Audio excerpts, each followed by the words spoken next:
घने जंगलों और पवित्र नदियों से घिरी धरती पर एक रहस्यमयी देवता की पूजा होती थी, भगवान नीलमाधव। एक आदिवासी प्रमुख विश्ववासु जंगल के भीतर एक गुप्त स्थान पर प्रतिदिन नीलमाधव की पूजा करता था। उस स्थान का रहस्य किसी को नहीं पता था। उसी समय मालवा के महान राजा इंद्रद्युम्न को भगवान विष्णु के इस रहस्यमयी रूप के बारे में पता चला। राजा के मन में इच्छा जगी, यदि मुझे नीलमाधव के दर्शन मिल जाए तो मैं पूरी दुनिया को भगवान के इस दिव्य रूप का दर्शन कराऊंगा। राजा इंद्रद्युम्न ने अपने विद्वान ब्राह्मण विद्यापति को नीलमाधव की खोज में भेजा। विद्यापति कई जंगलों और गांवों से गुजरते हुए आखिरकार विश्ववासु के गांव पहुंचे। विश्ववासु ने पहले तो नीलमाधव के बारे में कुछ नहीं बताया, लेकिन समय के साथ विश्वास बढ़ा और विश्ववासु ने अपनी बेटी ललिता का विवाह विद्यापति से कर दिया। ललिता को अपने पिता के रहस्य का पता था।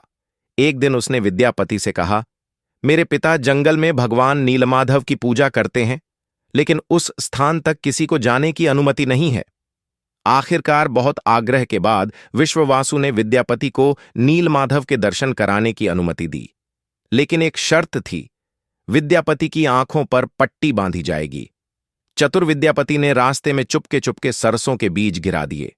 जब वे मंदिर पहुंचे तो विद्यापति ने पहली बार भगवान नीलमाधव के दिव्य दर्शन किए। वहां दिव्य सुगंध, प्रकाश और अलौकिक शांति थी। विद्यापति ने मन ही मन प्रणाम किया। विद्यापति वापस लौटे और राजा इंद्रद्युम्न को सारी कहानी सुनाई। राजा बहुत प्रसन्न हुए और तुरंत सेना के साथ नीलमाधव के दर्शन के लिए निकल पड़े। लेकिन जब वे उस स्थान पर पहुंचे, नीलमाधव की मूर्ति गायब हो चुकी थी।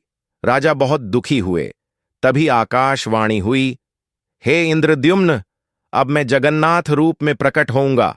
समुद्र किनारे एक दिव्य लकड़ी दर्भु ब्रह्म मिलेगी, उससे मेरी मूर्ति बनवाओ।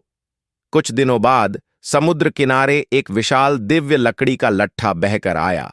राजा और उनके सेवकों ने उसे उठाने की बहुत कोशिश की, लेकिन वह हिल भी नहीं रहा था। तभी विश्ववासु और विद्यापति दोनों ने मिलकर भगवान का नाम लिया और आश्चर्य, लकड़ी आसानी से उठ गई।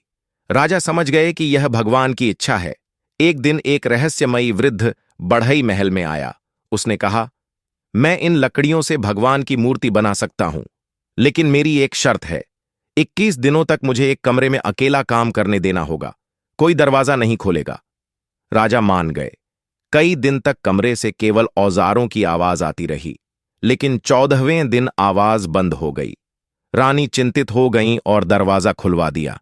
जैसे ही दरवाजा खुला, वह रहस्यमयी बढ़ई गायब हो गया और सामने थीं भगवान जगन्नाथ, बलभद्र और सुभद्रा की अधूरी लेकिन दिव्य मूर्तियां। राजा समझ गए, वह बढ़ई स्वयं भगवान विश्वकर्मा थे। राजा ने उसी रूप में मूर्तियों को स्थापित किया और इस तरह जगन्नाथ धाम की स्थापना हुई।